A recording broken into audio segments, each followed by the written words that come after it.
Today, I'm going to tell you a story that at first feels like a sort of typical survival story, but it kind of takes a turn and becomes something else, something spooky. But before we get into that story, if you're a fan of the strange, dark, and mysterious delivered in story format, then you come to the right place because that's all we do, and we upload once a week. So if that's of interest to you, please offer to mow the like button's grass, but do it in a totally disorganized fashion, leaving huge chunks of uncut grass. Also, please subscribe to our channel and turn on all notifications so you don't miss any of our weekly uploads. Okay, let's get into today's story.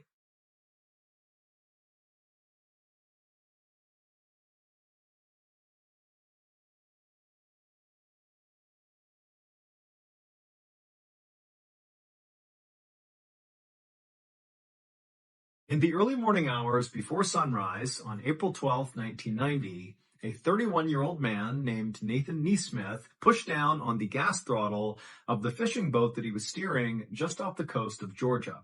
And as he did this, he expected the boat to naturally kind of kick into a higher gear and go faster.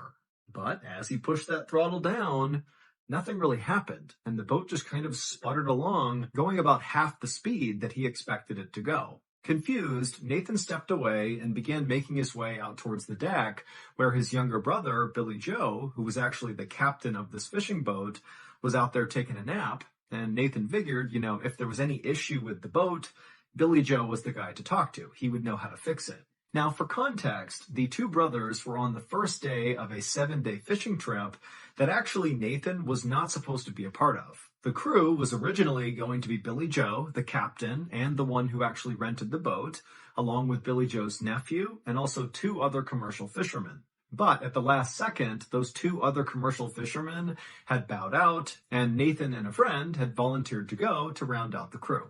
Now, Nathan and Billy Joe, they came from a fishing family, but it was really only Billy Joe who had pursued the family business. Now, Nathan was perfectly handy out on the water and did know how to fish and knew his way around a fishing boat, but compared to Billy Joe, there was a massive gap in experience. Billy Joe was the fisherman, and Nathan really was not. But Nathan and Billy Joe were very close, and so as soon as Nathan heard Billy Joe was in trouble and needed some more fishermen, Nathan didn't hesitate to say he would do it. Because really, for their entire lives, that was sort of their dynamic. Even though Nathan was the older brother, it was Nathan who looked up to Billy Joe, and any chance he got, he would do anything to help Billy Joe. And Billy Joe really respected that and loved that about Nathan. But now, as Nathan made his way out to the deck to wake his brother up to tell him on the first day of the trip, right as Nathan's taking the wheel, that something's wrong with the boat and I can't fix it. And also, Nathan was enormous, like 250 pounds, well over 6 feet tall. He was huge, this big physical presence, but he really was not mechanically savvy at all. And so again, Nathan is sort of feeling like, sorry, and also maybe even second guessing whether or not it was even a good idea for him to have come along. If he can't even fix a minor issue with the throttle or the engine, what's he doing here? But when Nathan woke up his younger brother and explained the issue, Billy Joe was not upset. He was like, okay, we'll go down below and we'll take a look at the engine and make sure everything is okay. However, when they went down and Billy Joe opened up this hatch to look at the engine, smoke immediately came out, and it was very clear to Billy Joe anyways, that this was not like a minor issue. Something seriously was wrong with the engine. This was a big problem. And so Billy Joe began cussing, he's totally frustrated, and he just told Nathan to, go down below and tell the other two to wake up and come help. And so huge Nathan turned around and went down into the bunk room down below. And the second he got down to that level of the fishing boat, he just stopped because there was at least a foot of water in the hallway and in the bunk room when he went inside. And so Nathan screamed at the other two fishermen to get up. And so they got up and they're looking down, they're seeing all this water. And so they're starting to panic. And Nathan, he goes back upstairs and he yells to Billy Joe, who's dealing with this engine issue, that in addition to that, it appears the boat is also sinking. And so Billy Joe is like, get buckets, go down there and start bailing out the water. I'm going to call Mayday. And so Billy Joe runs back up to the steering wheel, he grabs the radio, and Nathan and the others can hear him yelling over and over again, "Mayday, mayday, mayday!" And as that was happening, Nathan and the other two fishermen put on their life vests, grabbed buckets, and went down below to begin manually bailing out the water. But the second they got down there, it was very obvious the water, wherever it was leaking into the ship, was coming in way faster than they could potentially bail out. But they kept doing it, getting the water out as fast as they could, trying to stay calm. They can hear Billy getting more and more frantic, yelling "Mayday" over and over again. And then all the lights inside of the ship began to flicker, and then they went out, and they were cast into total darkness. The engine basically had stopped, and it was just silence, just the sound of water rushing into this boat. Also, Billy Joe had stopped yelling "Mayday" because clearly the boat had lost power and the radio didn't work. And unfortunately, before the power cut out, nobody had heard any of Billy Joe's Mayday calls. So nobody knew where they were, nobody knew they were sinking, and without power, they had no way to communicate to anybody. They were totally alone. So Nathan, Billy Joe, and the others did the only thing they could do. They went up to the main deck, they grabbed their inflatable life raft, they blew it up, chucked it over the side, they grabbed as many supplies as they could, put it in the raft, they all made sure they had all their flotation on, and then they jumped into the life raft, abandoning the sinking fishing boat. Now, once all four men were safely inside of this life raft, they were not as panicked as you might think they would be, because they had put enough food and water in this raft to last them at least several days. They all again had their life vests on, so proper flotation. And even though nobody responded to those Mayday calls, it wasn't impossible to think that maybe somebody had heard the Mayday calls and they just had not called back. Maybe there was a rescue operation coming to their location right now. They didn't know, but it felt plausible that they could be rescued. They would just need to kind of ration out their supplies and stay optimistic. However, their optimism quickly faded when, after only being in this life raft for 30 minutes, right as the sun was starting to come up, Nathan began to hear a strange sound. It was coming from somewhere in the life raft. He couldn't quite place the sound, and so at first he kind of tried to ignore it, but then he noticed the life raft was becoming softer, and then he realized the sound he heard was a small hiss. The raft had a leak. And even though the four men were able to trace the sound of this leak to the actual puncture, they didn't have a patch kit or any meaningful way to patch up this hole. And so all they could do was just put their hands over this leak and do their best to seal it. But it didn't stop the air from coming out. It just delayed it. And so over the next hour, again, as the sun is just coming up on the second day of their big fishing trip, the raft finally completely deflated, and all four men were suddenly bobbing in the freezing cold ocean, surrounded by the wreckage of their sinking fishing boat. And so eventually, the men grabbed the biggest piece of wood from the wreckage that came floating by, and it was buoyant enough that it kind of served as like a makeshift raft, but it wasn't buoyant enough to hold all four of them at once, which meant, they had to take turns resting on this raft, and then they'd have to get back in the ocean and kind of wait their turn again. Totally miserable. And as this was happening, they just stared at the hull of their sinking fishing boat that was still poking up out of the ocean, just drift farther and farther away from them because the current was pretty strong. And as they watched their ship just kind of disappear into the distance, and they're just kind of drifting out into the middle of the ocean, they were all just stunned into silence. They could not believe how this had happened and so quickly. And also, what were they going to do? They're in the worst possible situation here. It just didn't seem possible that they could actually survive this. Now, for reference, even though the men had salvaged a lot of their food and water from the sinking life raft, and they had their flotation devices on, that didn't protect them from hypothermia. It wouldn't matter if it was super warm outside. What mattered is the ocean was really cold. And because they couldn't stay on that raft, they had to keep cycling through, going back in the ocean over and over again. It was just a matter of time before they would get hypothermia. And sometimes hypothermia can kick in just a couple of hours. We're not talking days here. This is going to be quick.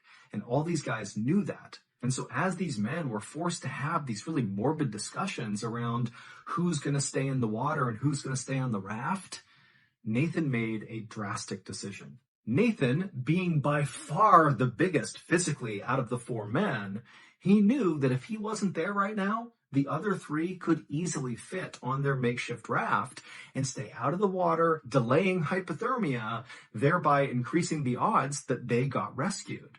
And so Nathan did what he always did, and he turned to his younger brother, who he looked up to so much, who he just wanted to help all the time.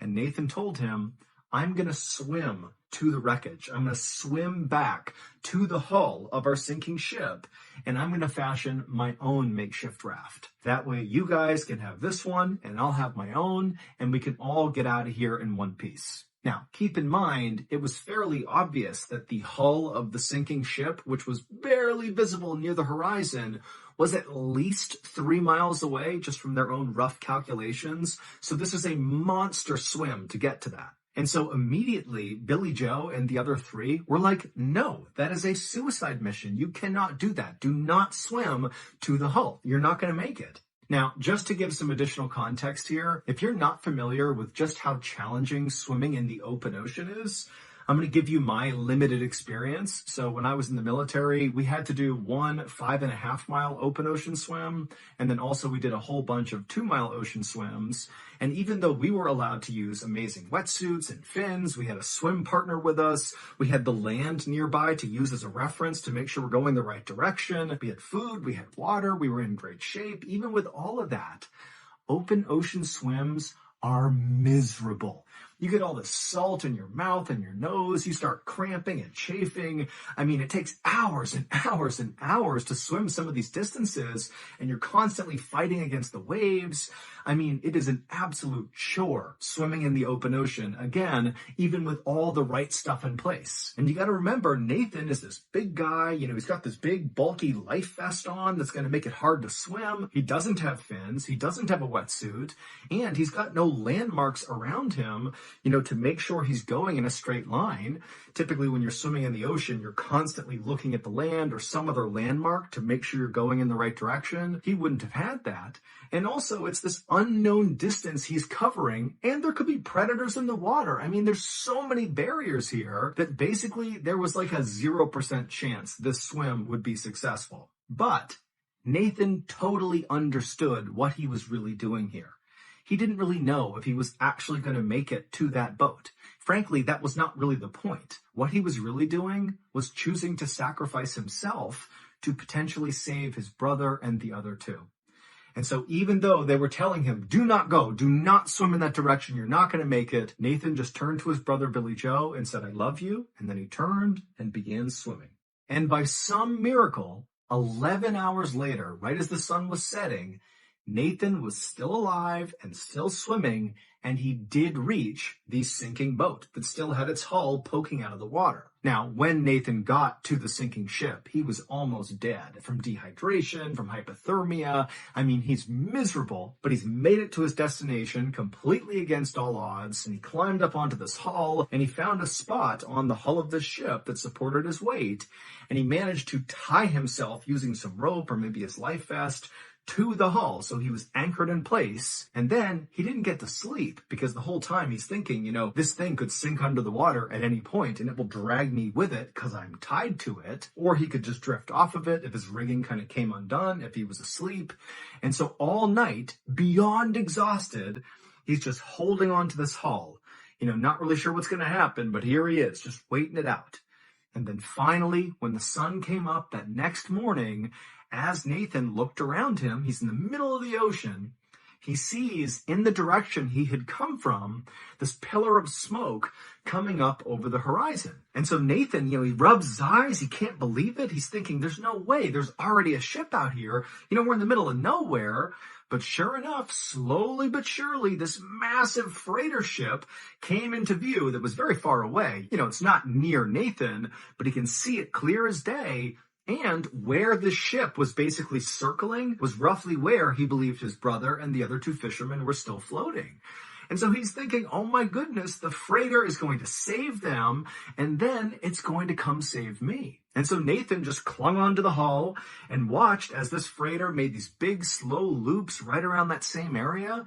And then the freighter came to a full stop and it appeared to lower something down into the water. It seemed very much like a full-blown rescue operation. And then about 3 hours after he first spotted this freighter, the freighter began to move again, and this time directly towards Nathan. Nathan was so relieved he could practically cry. But instead what he did is he thought, they're going to be here in a minute. I'm finally just going to close my eyes and go to sleep. And so he put his head down on the hull, looked one more time at the freighter, and then closed his eyes. Now, Nathan would be rescued, but it would not be by that huge freighter ship. Nathan eventually had opened his eyes after closing them for a second, and he saw this freighter that had been coming straight for him at some point had kind of deviated and gone in the wrong direction and then vanished over the horizon, never to be seen again. And it would take 3 more days before a separate ship happened to find Nathan. They scooped him up and they rescued him. But even though Nathan had been really crushed when that freighter had gone the wrong way, he held on to this idea that, that freighter had clearly rescued his brother and the other 2 fishermen. And certainly, even if they couldn't find him, they would go back and they would tell the authorities that Nathan is out there. We swam back to the hull of the ship. We got to go find him. And so certainly a rescue effort would be on the way. And it was true. A rescue boat had come out and found Nathan. So everything seemed to be tracking. And when Nathan woke up inside of his hospital room back on land, his friends and family were all by his bedside and he's looking around. He can't believe he survived. And the first thing he asks is, how's my brother? How are the other 2 fishermen? And why didn't that freighter pick me up too? And at this, all the people in the room just kind of looked at Nathan with a very confused look on their face. And eventually they asked him a question that made Nathan burst out in tears. They said, what freighter? It would turn out Billy Joe and the other 2 fishermen were still missing at this point, and nobody had heard a thing about some big freighter in the area. As far as anybody knew, at least in Nathan's family, that freighter ship did not exist. The search for Billy Joe and the remaining 2 crew members went on for weeks and weeks, and while the active search out on the ocean was going on, the Coast Guard and police were searching through every record they could possibly find of basically any ship that was even roughly in the area where Nathan and the others had been. But despite looking everywhere, there was basically no sign that any ship of any kind had been there beyond the rescue operation that eventually scooped up Nathan. And so again, it seemed very likely that that freighter ship didn't exist. And, it was possible that Nathan, in his very deteriorated state, had maybe hallucinated it. Although Nathan was adamant, he definitely saw that ship. It did not feel like, a multi-hour long hallucination. It felt like he was watching a ship. He was sure of it. But again, there was just no proof. And so nobody knew what to think of that. And then eventually, even though there was this huge search going on, there was just no sign of Billy Joe or the others, and so eventually the search was called off, and unfortunately, the presumption was Billy Joe and the other 2 were now dead. 5 months later, on the afternoon of October 5th, 1990, the phone rang inside of Nathan's sister's home. Now, by this point, the victims' families had all tried to sort of restart their lives following this tragedy, but deep down, none of them could truly accept that Billy Joe and the other 2 fishermen were just gone. They just couldn't do it. It was too soon. It felt like, any moment they were going to get news that, they had been rescued by some freighter ship or something. And so anytime a phone rang in any of these families' homes, it's like they would rush to the phone with the sense of hope that this time it's going to be different. Their loved ones are going to be okay, only to obviously be crushed when that was not the case. But on this day, on October 5th, that phone call that came through in Nathan's sister's home, that one was different. When Nathan's mother picked up this phone call in Nathan's sister's home, she answered it and said hello, and right away she thought, oh, this has to be a wrong number, because the person who was calling was speaking in rapid Spanish, and she didn't understand what they were saying. But as she was about to hang up, the caller, intermittently throughout their rapid Spanish, began saying something in English that Nathan's mother could understand, and it totally shocked her.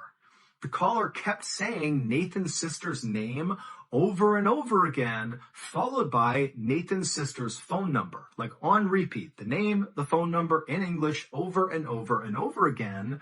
And Nathan's mom is so caught off guard by this that she just listened, not even sure what to do. And then before she could ask any follow-up questions, the caller cut the line and the phone call was over. And then a few minutes later, another phone rang in a home that was not far away from Nathan's sister's home. And this other home belonged to the boat owner who Billy Joe had rented the fishing boat from that unfortunately sank and caused this whole tragedy. And so this boat owner, he picks up the phone, he answers it, and just like the call that had come through in Nathan's sister's house, this call was the same. It was somebody calling, speaking rapid Spanish, and the boat owner was about to hang up when he heard something that he understood because it was in English. And what he heard was his own name followed by his phone number over and over and over again. Basically the same type of call that Nathan's mom had just heard. And then before the boat owner could ask any questions, the line went dead. Now, one phone call like this, you could chalk up to maybe a prank or a wrong number or just a really weird coincidence. But to have those two calls happen within minutes of each other and basically take on the exact same form, but different names and different phone numbers, it just seemed way too coincidental to not be somehow connected to the missing fisherman. Because the link between these two households where these calls came in was the doomed fishing trip. And these calls did not stop. Every few weeks after this first time these calls came through, the phone would ring in Nathan's sister's house or in the boat owner's house, and it would be the same thing all over again. Rapid Spanish followed by either Nathan's sister's name and then her phone number, or the boat owner's name and his phone number. Just like that for weeks and weeks and weeks. And so as soon as this started happening, Nathan's family and the boat owner, they figured out they were both getting these weird calls, and they contacted authorities, which kind of restarted the search for Billy Joe and the missing fisherman, because now it seemed very plausible that maybe Nathan really had seen a freighter, and that freighter really had picked up Billy Joe and the others, and maybe they had been taken to another country, a Spanish-speaking country, and maybe people were trying to get in touch with the families now to get them back home. Or, of course, there could be a negative side to this, that maybe they were captured by some rogue vessel and were being held by these people who were calling. I mean, there's any number of theories, but it made authorities wonder, hey, what's going on here? And so authorities got in touch with Mexican authorities and other Spanish-speaking country authorities and tried to figure out if there was any chance that there was, a vessel out there around the time that Billy Joe and the others were missing that in theory could have maybe illegally been in that area or something.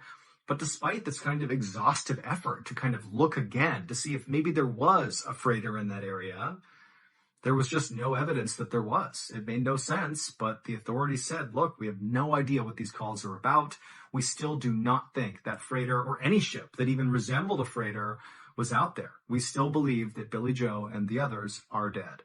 But as for the victims' families, they just didn't buy that. They really believed that these strange phone calls were somehow connected to Billy Joe and the missing fisherman. Specifically, these calls must signal that Billy Joe and the others were still alive. They just had no evidence to support that. That is, until March 6th, 1991, so almost a year after the doomed fishing vessel sank and Billy Joe and the others went missing. On that day, the phone rang inside of Nathan's sister's home, and she answered it, and it was the voice who spoke in rapid Spanish, but this time they spoke in perfect English, and all they said was, "I'm bringing him home."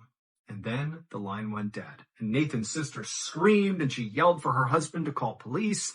They contacted the authorities. And again, it kind of brought back to life the search for Billy Joe and the missing fisherman. And then after this call, there was a near constant presence of authorities on the Georgia coastline, basically looking out to the water, waiting, hoping for Billy Joe and the others to return. But unfortunately, they never did.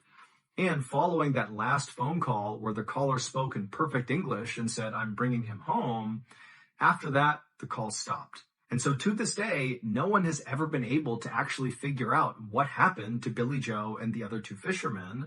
They are presumed dead at this point, but there's this one nagging question that surrounds the whole story, and that is, what did Nathan see? Was that actually a freighter picking up Billy Joe and the others? And if so, what did they do with them? Or was Nathan just hallucinating? It's entirely possible, but Nathan has always said he knows what he saw, and that was not a hallucination. As for the families of the victims, they still firmly believe that their loved ones are still out there, and someday they will come back home, and the families just hope they're alive long enough to be there for the reunion. So that's going to do it. If you enjoyed today's story and you want more strange, dark, and mysterious content, keep in mind we have a whole slew of podcasts under the BALLEN Studios umbrella. All you have to do is go to any podcast platform that you like, search for BALLEN Studios, and you can find Mr. Ballen Podcast, you can find Mr. Ballen's Medical Mysteries, Run Fool, Bedtime Stories. All of these are available right now. I mean, you got hundreds of hours of strange, dark, and mysterious content to go binge. So again, look up BALLEN Studios on any podcast platform, and boom, you're in. Thank you so much for the support. Until next time, see ya. Wait, don't go anywhere. If you're looking for more strange, dark, and mysterious videos, click here.